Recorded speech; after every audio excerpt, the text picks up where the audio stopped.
me présente parce que je ne connais pas tout le monde, la plupart oui, mais pas tous. Je m'appelle Diana. Je commence par être quelqu'un de très cartésienne. Après, à un moment donné, l'univers avait d'autres plans pour moi. Et un jour, vraiment comme ça d'emblée, du jour au lendemain, j'ai commencé à voir des personnes, à voir des gens et à entendre des voix. Et à partir de ce moment, ça a commencé mon travail d'intégration du visible avec l'invisible. Et aujourd'hui, ce que je fais, c'est vraiment d'aider les autres à se connecter à sa propre partie divine. Donc, je le fais à travers plusieurs méthodes, les conseils de fleurs de bac, de soins énergétiques, de séances de channeling, c'est-à-dire la connaissance, la rencontre avec ses propres guides. Je le fais à travers de parcours, à travers de séminaires résidentiels. Là, on part 3-4 jours dans des lieux qui ont des énergies particulières pour nous aider à faire certains travaux énergétiques. On avait été à la Sainte-Bonne pour travailler l'amour inconditionnel du Christ à travers les énergies de sa meilleure élève, Marie-Madeleine. Là, c'était il y a 2 ans. En septembre, on a un autre au terme de Connie pour travailler la dissolution de mémoire karmique que notre corps physique retient. Et là, c'était déjà un sujet que j'avais abordé avec mon premier livre, parce que une chose que pas tout le monde sait, c'est que notre corps énergétique maintient des mémoires traumatiques. Et ce sont des mémoires qui peuvent appartenir à cette vie, mais qui peuvent aussi appartenir à d'autres vies passées. Et ça fait que, en retenant ces mémoires, il reste fidèle au trauma. Et c'est la chose qui vous fait déclencher des mécanismes automatiques quand il y a des situations compliquées que vous avez peut-être déjà vécues et vous avez réagi et enregistré l'histoire d'une certaine façon. Donc c'est plus vous qui décidez quoi faire et que vous décidez comment actuer, mais ce sont vos mécanismes automatiques. Et ça appartient à ces mémoires karmiques, traumatiques, retenues par le corps physique. Donc là, c'est important de voir qui fait vos choix, qui vit votre vie. Parce qu'à la base, une chose, c'est de voir la situation, la comprendre et choisir selon ses pensées, selon ce qu'on retient juste. Et une autre chose, c'est de réagir automatiquement par des situations qu'on ne sait même pas d'où vient. Là, pour parler simple, parce que la spiritualité, souvent, elle est très chargée de situations compliquées, mais moi, j'aime bien la faire simple, parce qu'elle puisse appartenir à tout le monde et que tout le monde puisse s'occuper vraiment de toutes ces parties. Nous, on est un élément très varié, très structuré aussi. Si vous pensez à un bas gradué de la base à moitié, c'est ce qu'on appelle l'ego ou la personnalité. C'est la chose que dans mon deuxième livre, je l'appelle Iris. Iris, c'est la fille qui vit toutes les aventures d'une vie et qui réagit aux situations, aux rencontres d'une certaine façon. De la moitié au point plus haut de cette barre, c'est Anouk. Donc c'est notre partie divine, notre soi supérieur, notre âme. Dans le livre, je l'ai appelé Anouk, et c'est toujours nous, hein. Soit qu'on l'appelle Iris, soit qu'on l'appelle Anouk, c'est vraiment toujours nous. Mais le fait de pouvoir se déplacer sur cette barre, ça fait la différence. Parce que nous, on est toute la barre. Mais souvent, la plupart de notre vie, nous, on la vit autant que Iris, donc autant que personnalité. Le livre vous présente à chaque fois, parce que c'est un dialogue entre la personnalité et son âme. Et il vous présente à chaque fois qu'est-ce que c'est un événement pour Iris, donc de la base à moitié de la barre, et qu'est-ce que ça signifie pour Anouk, donc du moitié jusqu'au point plus haut. Iris et Anouk, pendant le livre, vit complètement la même vie, le même événement, c'est la vie d'Iris, mais avec une signification complètement différente. Quand on est Anouk, on est la chose qui a fait les projets. On a une vision plus structurée, on comprend plus, parce qu'on prend de la hauteur. Et donc on peut voir les projets, on n'est pas immergé dans la souffrance.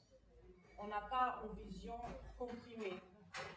Iris a souvent une vision comprimée, parce que la douleur de ce traumatisme, de la vie,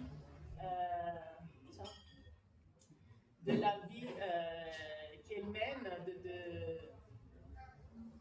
des blessures aussi que ses parents lui ont transmis, ont activé, fait en sorte qu'elle ne se sent pas libre. Elle n'arrive pas à vivre les choses d'une manière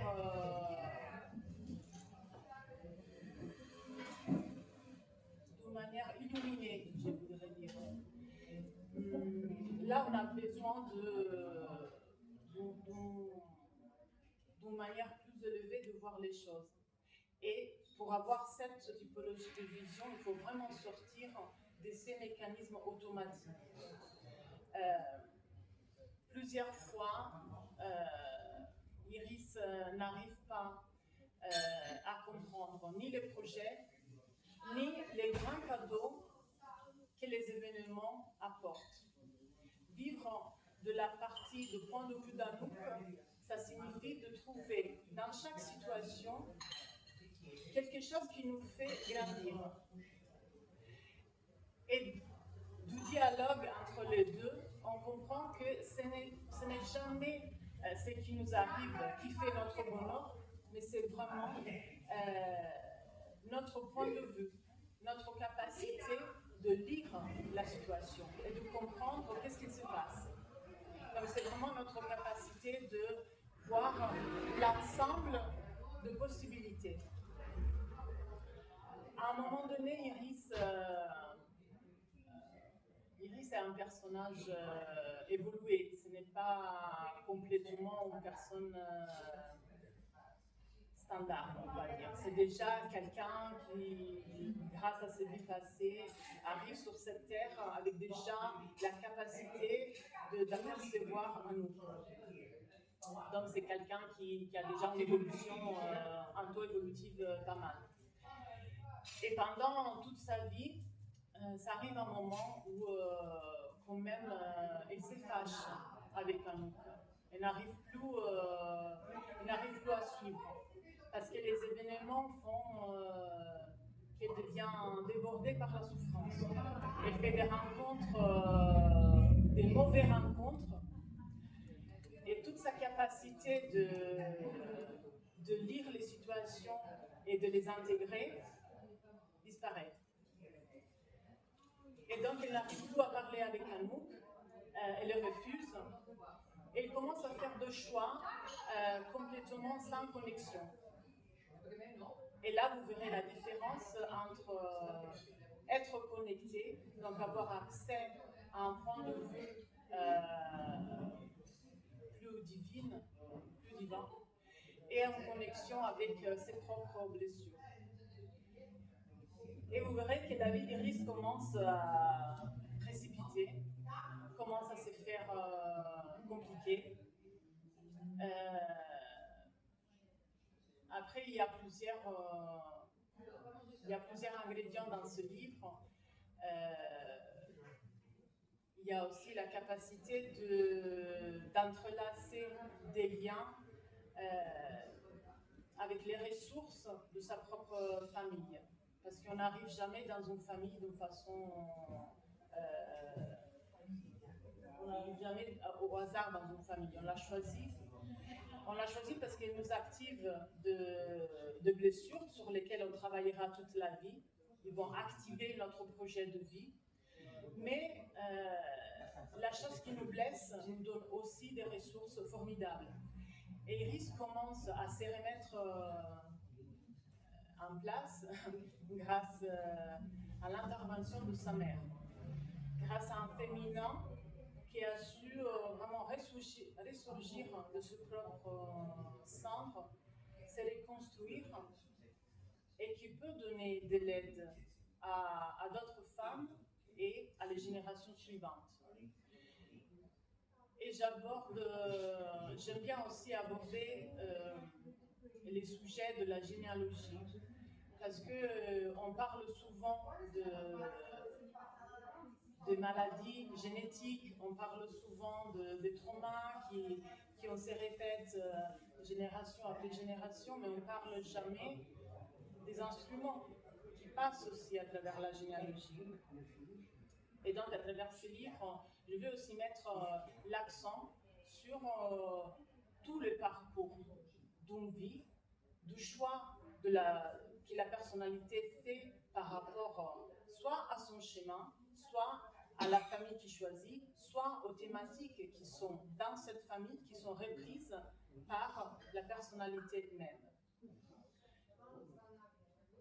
Et je fais aussi la différence dans ces livres entre vivre une vie du point de vue d'Iris et le vivre du point de vue d'Anouk. Parce qu'à un moment donné, Anouk possède la mort aussi. Le livre commence avec Anouk et termine avec Anouk parce que forcément la vie d'Iris elle est plus courte. Nous on arrive sur Terre, mais on a déjà eu notre âme qui a fait les projets, qui a choisi, qui a fait ses pactes d'âme, donc a choisi ses propres alliés. Donc on n'arrive jamais toute seule sur cette terre, mais notre âme a déjà tout prévu. Notre voisin, notre mari, notre petit ami, notre meilleur ami, ce sont tous de pactes d'âme qui font en sorte que pendant toute la vie, on ne se perd pas, mais on reste focalisé sur un projet précis. Donc, le livre commence par Anouk qui fait tous ces projets, qui nous explique qui est et quoi il vient travailler. Après, Iris arrive, on a toute la partie de la vie dans l'utérus de sa mère, donc toute une partie que nous, normalement, on ne considère pas, mais qui énergétiquement, c'est un moment très important. On commence de là à créer, à vivre notre projet d'âme. Après, on a le développement de la vie d'Iris, avec le double point de vue, dont on parlait tout à l'heure. Et après, forcément, Iris meurt. Comme je vous disais, Iris, c'est une personnalité qui est déjà pas mal évoluée. Et donc, elle a conscientement l'opportunité de choisir comment mourir. Ça, c'est une chose qu'on l'a tous, cette possibilité, sauf que les personnalités les moins développées n'ont pas la capacité d'entendre cette possibilité. Donc, c'est comme quand vous parlez à quelqu'un qui a les oreilles bouchées ou qui est en train de faire d'autres choses et qui ne vous écoute pas. Vous lui avez parlé, mais il n'a pas du tout compris. Donc, nous, on a la possibilité de choisir comment mourir. Et Iris choisit la façon la plus courageuse. Parce que forcément, Iris, dans toute sa vie, elle a bougé sur cette barre, toujours toujours vers la partie la plus haute, toujours vers une connexion avec Anouk quasiment constant. Et donc elle choisit la façon plus courageuse de mourir parce qu'elle sait qu'en effet, tout est en jeu, que les choses elles sont beaucoup plus légères de comment on est en train de le vivre et que tout est en possibilité. Donc au contraire de notre façon normale de vivre la vie en se protégeant du mal, en se protégeant des choses dures et compliquées, Iris à un moment donné comprend que plus j'arrive à faire confiance à Anouk, parce qu'Anouk c'est une partie de moi, plus j'arrive à me fondre avec Anouk, plus j'ai la capacité d'être courageuse. Et plus je fais des choix courageux, plus la vie m'aperçoit comme quelqu'un qui mérite. Et c'est à ce point-là que la vie devient généreuse avec moi. Et Iris comprend qu'en effet, c'était son choix de rester dans la première moitié de la barre. À un moment donné, elle comprend qu'en effet, elle était toute la barre. Et quand elle meurt, elle décide de faire un acte qui la porte à bypasser, à monter de son niveau. Elle fait un choix qui est plus difficile à traverser pour elle, autant que personnalité, mais qui l'amène à un niveau plus haut, parce qu'avec son choix, elle va apporter de l'avantage à toutes les vies suivantes qu'Anouk choisira. C'était un acte courageux qui va au-delà du temps qui lui est donné de vivre, on va dire. Et donc, elle s'est réapproprie d'une partie qu'elle ne pourra pas vivre autant qu'Iris, mais qui lui appartient autant qu'Anouk. Et quand Iris meurt, ça sera Anouk à nouveau qui nous explique qu'est-ce qu'ils arrivent à une âme quand sa personnalité meurt.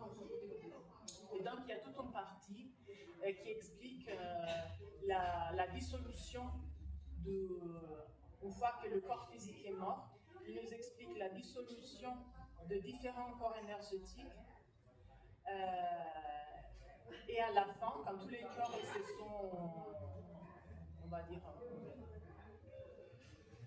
dissolus et se sont transformés à nouveau, ils sont redevenus particelles d'énergie, on a à nouveau l'âme qui se réapproprie de toutes les expériences que tous ces corps ont fait en parallèle avec le corps physique, en parallèle avec Iris, et qui, à travers toutes ces expériences, mises ensemble à toutes les autres expériences que les autres personnalités avant Iris avaient fait, c'est à travers tout ça que l'âme choisira son projet d'après.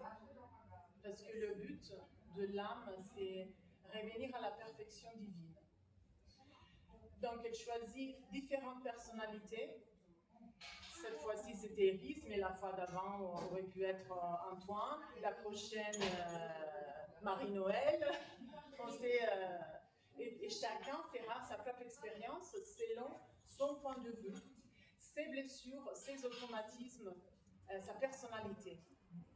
Donc, les projets d'âme est choisi par Anouk, forcément, par l'âme, mais c'est la personnalité qui choisit comment vivre certaines choses. Et comment vivre certaines choses dépend des mécanismes automatiques qu'on ne connaît pas et dépend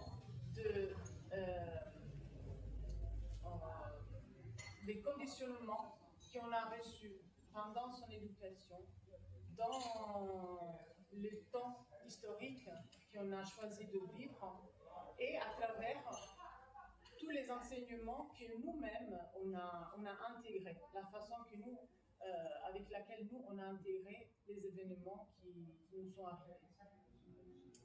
Donc c'est à travers tout ça que l'âme enrichit son portefeuille d'expériences et que à chaque fois revient sur Terre en choisissant de de nouveaux projets. Donc